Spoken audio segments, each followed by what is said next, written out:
Саламатсыздарбы? Кезектеги сабагыбызды баштайбыз. Бүгүн сиздер менен формат фактор программасын көчүрүп жана MP4 видеолордун форматын өзгөртүү боюнча өтмөкчүбүз. Алгач биз Яндекстен формат факторини көчүрүп алабыз. Ал үчүн Яндекске киребиз.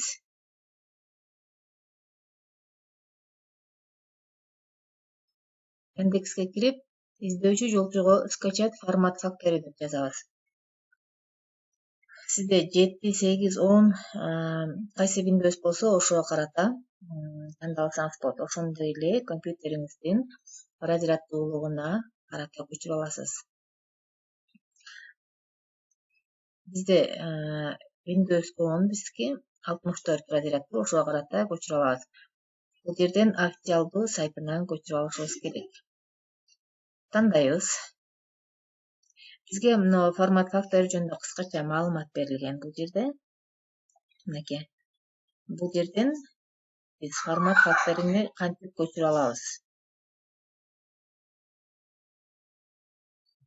Бул жерде скачаем дегенди басабыз. Бассак, мына төмөн жакта бизде скачать формат фактори дегенди берет. Бул жерде бизге формат фактори zip форматта көчүп атат. Мына имя файлы биз көчүрүп, сохранить этип алабыз. Биз көчүрүп бүткөндөн кийин загрузкиге түшөт бул. Загрузкини этот компьютер папкасынан табабыз. Этот компьютер загрузкага кирип, ушул формат факторини орнотуп алабыз. Же болбосо проводниктен орнотсоңуздар болот. Формат факторин көчүрүп бүткөндөн кийин установка кыласыздар.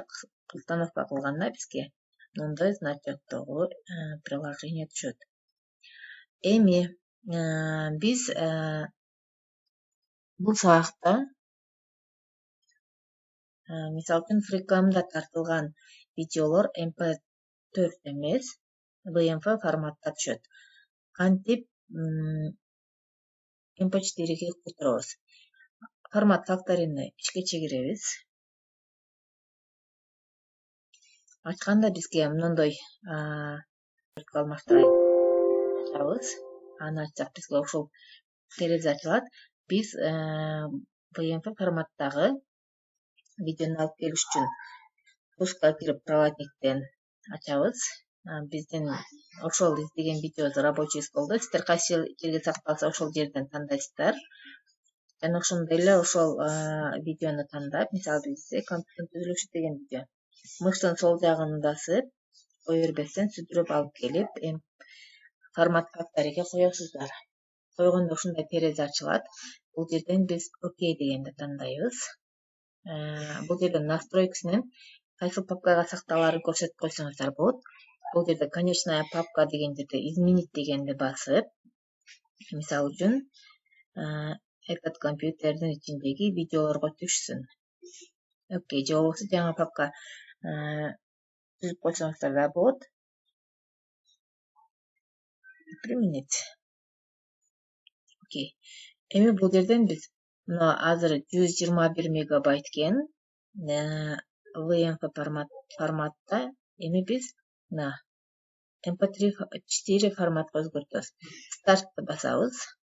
Стартты басканда бизге бул жерден ошол видеобуз азыр мынакей формат өзгөрүп баштады.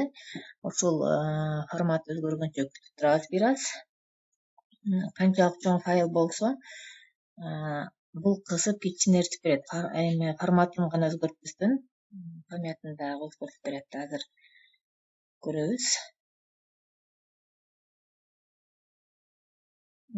Эч кандай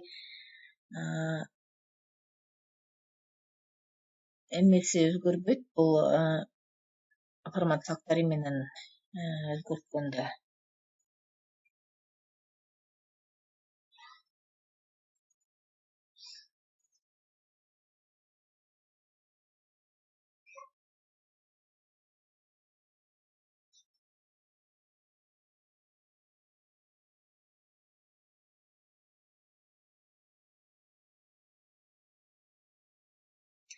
Bizde 72% болуп калды. Азыр бир аз күтүп турсак өзгөртөт. Биз ушул жерден көрөбүз жана мегабайттын канчалык память элек ошону да көрөбүз.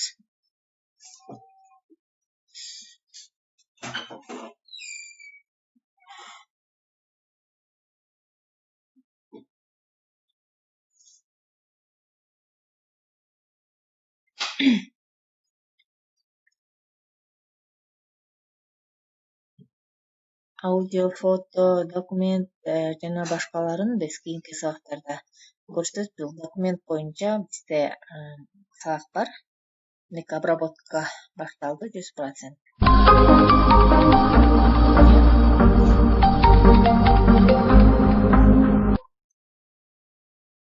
Бул жерде 121 мегабайт болчу, азыр 56,169 мегабайт болуп 46%ке азайыптыр.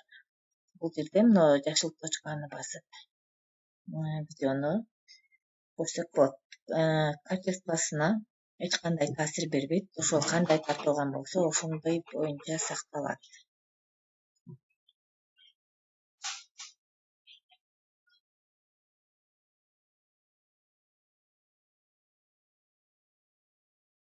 Эми бул тартылган видеобузду биз YouTube каналыбызга жүктөп коебуз.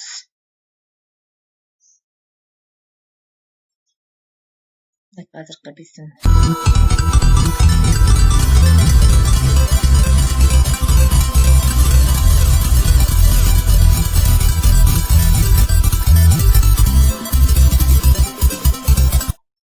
эч кандай качествосу өзгөргөн жок, бузулган жок. Ушинтип өзгөртүп алсаңыздар болот видеолорду.